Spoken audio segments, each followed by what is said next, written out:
you're up for Denver.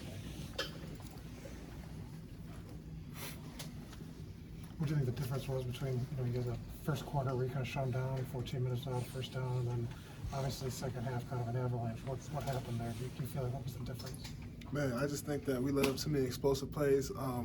Just eyes sometimes weren't in the right spot. We got the eye candy got to us sometimes, and guys were out of the gaps or letting guys go. So just cleaning that thing up and being disciplined. I think we got to stick to that, and we know how we can play. So just do that for all 4 quarters.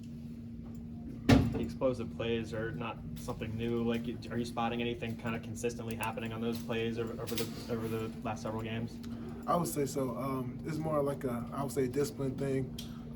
Trust the man next to you. I mean, we flash it here and now and then. Every now and then, we just gotta stay consistent in it. Aaron, you guys had a lot of pressure on J.J. McCarthy in the first quarter. In the second quarter, I mean, kind of had some let-ups in the scoring. But what happened from the first quarter to the second quarter? I'm not sure if I can say anything happened. We were just getting after him, and the play calls we were calling for them. They were working, and I guess they made adjustments to those, and we had to do things differently. Aaron, your coach talked about Michigan wearing teams down. Is that something you felt over 4 quarters?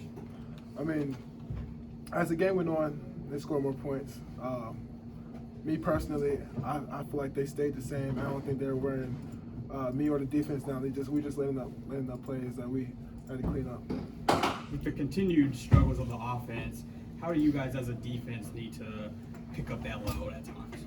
The defense, we just got to do our jobs. I mean, our offense is going to do their things, the defense is going to do our things. So just by doing that and sticking to who we are and just play for one another.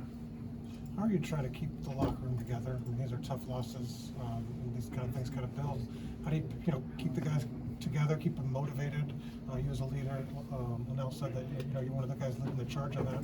How do you do that? Yeah, these guys, we really do love each other. That's a real thing in the locker room. So guys like to play for those around them. All the time we say, look to the man to your left and to your right, and play for them. So this is another thing that we have to do, just continue to play for our guys.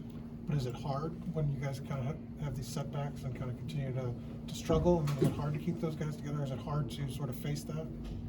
I mean, it's hard going through it, but nobody's turning on each other or anything like that. Everybody's still together, and we just got to turn things around on the field. One more for Aaron, please. On that 4th and goal, kind of looked like a few guys. I think that Michigan scored in the first half. It kind of looked like a few guys in the back line were looking at each other, didn't really know what was going on. Michigan had 2 receivers open. Do you know what happened on that play? Just they kind of had 2 receivers wide open in the end zone. Yeah, miscommunication. In one of our checks we had just wasn't clean, wasn't sound, so that's something we also have to get cleaned up. Awesome. Thanks, Ace. Yep.